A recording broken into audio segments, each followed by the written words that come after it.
Rotoplas climatizadores evaporativos. Moderno sistema de climatização que reduz a temperatura, limpa e hidrata o ar. Indicados para ambientes industrial, comercial ou residencial. São 25 modelos com alta tecnologia para qualquer necessidade.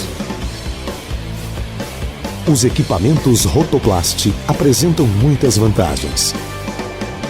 Baixíssimo consumo de energia. Melhoram a produtividade. Proporcionam maior conforto térmico. Ar 100% renovável. E reduzem a temperatura mesmo com portas e janelas abertas. São sustentáveis e ecologicamente corretos. Rotoplas climatizadores evaporativos. É top. A evolução com novos ares.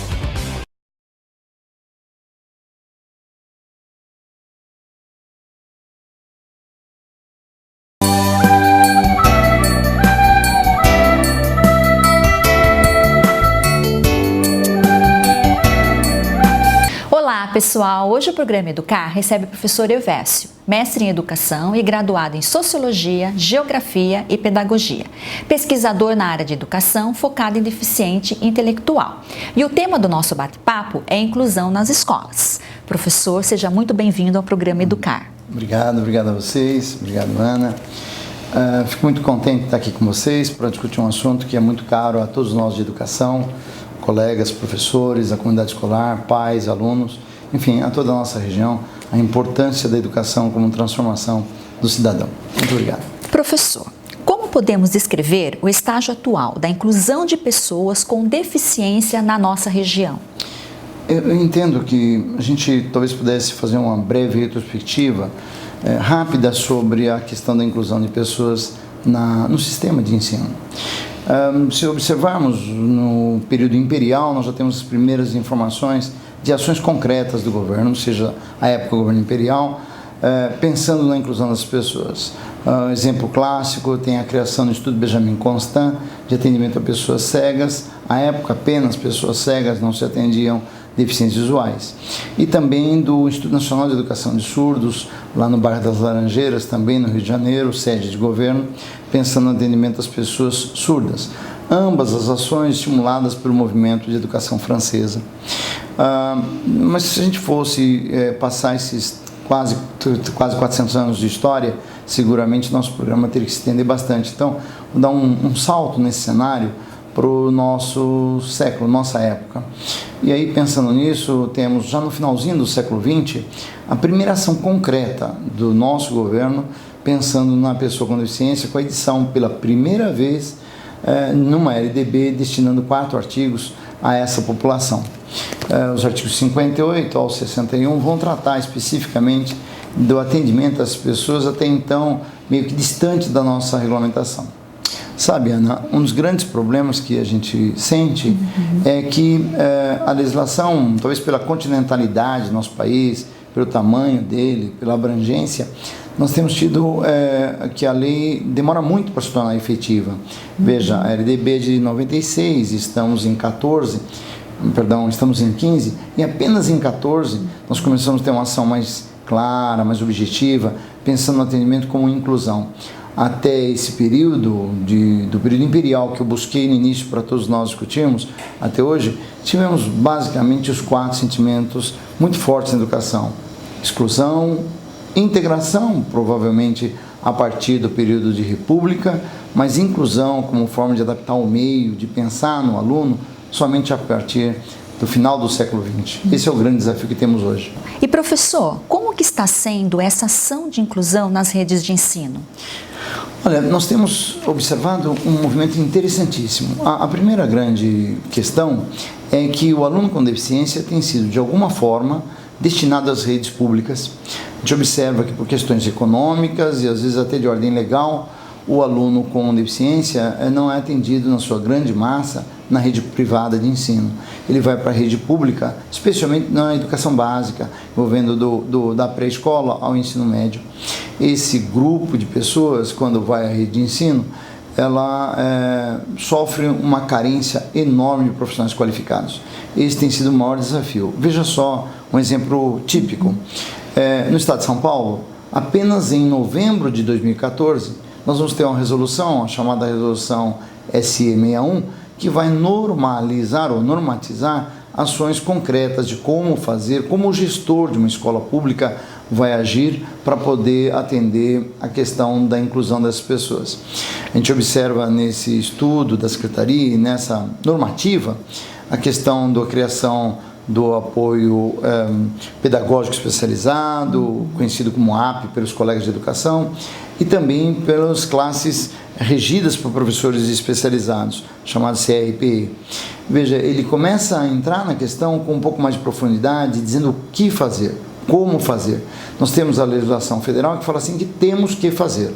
A rigor, a LDB vai reconhecer o direito e nos dá a obrigação de fazer com o reconhecimento público dessa obrigação.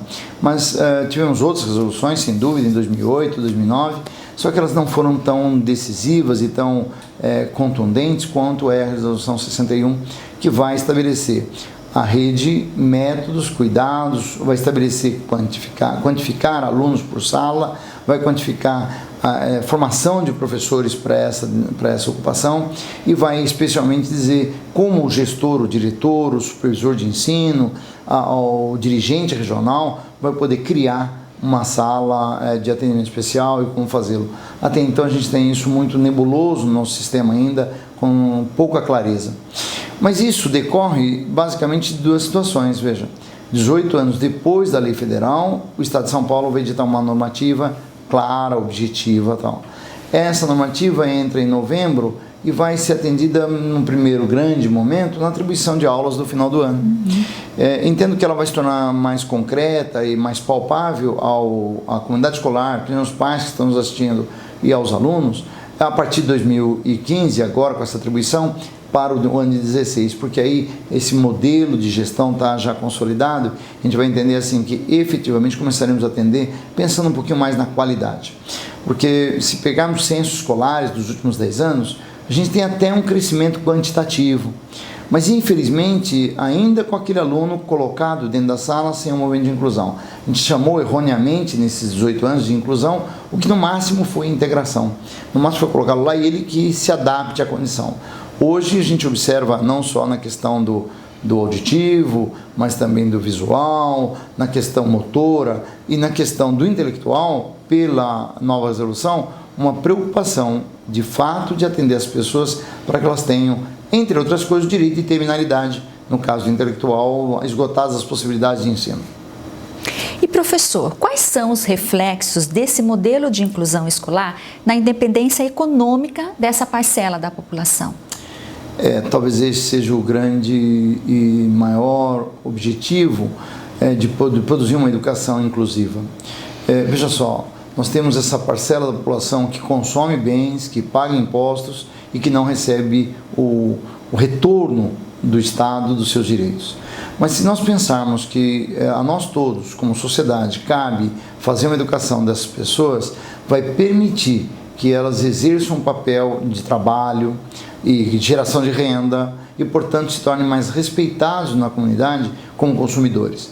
Numa sociedade como a nossa, da pós-modernidade capitalista, com um forte apelo ao consumo, as pessoas são mais reconhecidas pelo poder de consumo que têm. Então, só é possível imaginar um grande reflexo quando a gente fala assim, as pessoas conseguiram ter educação básica, ter uma educação profissional de qualidade, uma educação profissional que os leve a um conceito de empregabilidade, de ganho próprio para sua manutenção, e aí a partir daí tem os mesmos direitos, os mesmos benefícios que todos os cidadãos têm na sociedade ou devem ter na sociedade. Aí sim é construir uma sociedade inclusiva. Hoje estamos muito distantes disso. As realidades que temos, seja na esfera municipal, e não é só de Sorocaba é a nossa sede de região, mas geral, nós não temos acessibilidade urbana para as pessoas. Carecemos do elementar, que seria guia rebaixada, que seria um telefone para surdo nos órgãos públicos, nas praças.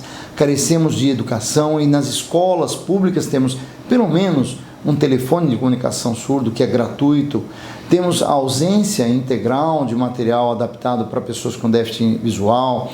Se não partimos para discutir a questão do déficit intelectual, das síndromes e do retardo. Estamos muito aquém disso. Eu diria que nós ainda não temos na nossa região a garantia do direito de mobilidade a essas pessoas. Se você em casa estiver nos assistindo, só observar quando você quebra um membro inferior ou fratura, ou enfim, está com a impossibilidade motora, o quanto a nossa sociedade é excludente, o quanto você sofre para poder chegar lá no sistema público de atendimento. Como você vai a um atendimento médico, não encontra ninguém que pode conversar com um surdo. Isso tudo é carência de uma sociedade que às vezes sobrecarrega a educação, o sistema escolar, como se ele fosse a válvula mágica dos problemas. Não, é a construção de um conceito, de um modelo cultural que nos falta. E aí eu entendo que a educação das pessoas, o reconhecimento delas com trabalho, sem dúvida permitirá que a gente construa um modelo melhor para todos nós.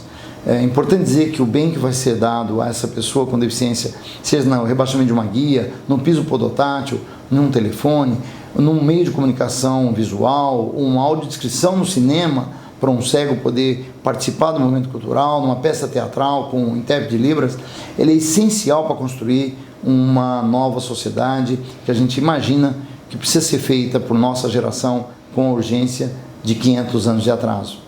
Todos nós abandonamos essa população por 500 anos. Precisamos recuperar esse modelo e fazer uma coisa mais séria. Muito bem. Professor, foi um prazer recebê-lo em nosso programa.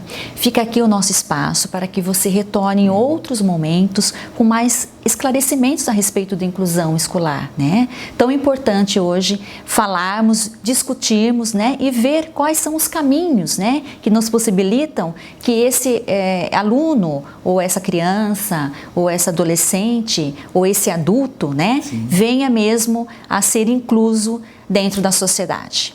Muito obrigado a vocês. Espero que a gente tenha uma grande passagem por essas.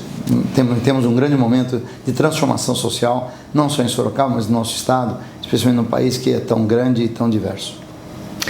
Pessoal, ficaremos agora com a professora Maísa Soares.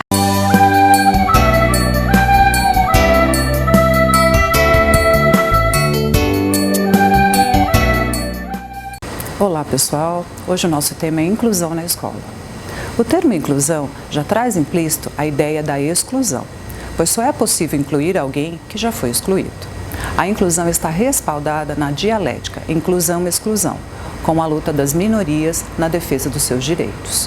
Para falar sobre inclusão escolar, é preciso repensar o sentido que está atribuído à educação, além de atualizar nossas concepções e ressignificar o processo de construção de todo o indivíduo, compreendendo a complexidade e a amplitude que envolve esse tema. Uma sociedade inclusiva é aquela que valoriza a diversidade e respeito o diferente, nas suas dimensões sociais, políticas e ética. Hoje vivemos os paradigmas de como fazer a inclusão. Oferecer capacitações aos profissionais envolvidos, acreditar na mudança de uma cultura de normalidade para uma cultura de acolhimento, que hoje é muito pouco, é fundamental. As mudanças deverão levar em conta o contexto socioeconômico, além de serem gradativas, planejadas e contínuas, para garantir uma educação de qualidade. Pense nisso.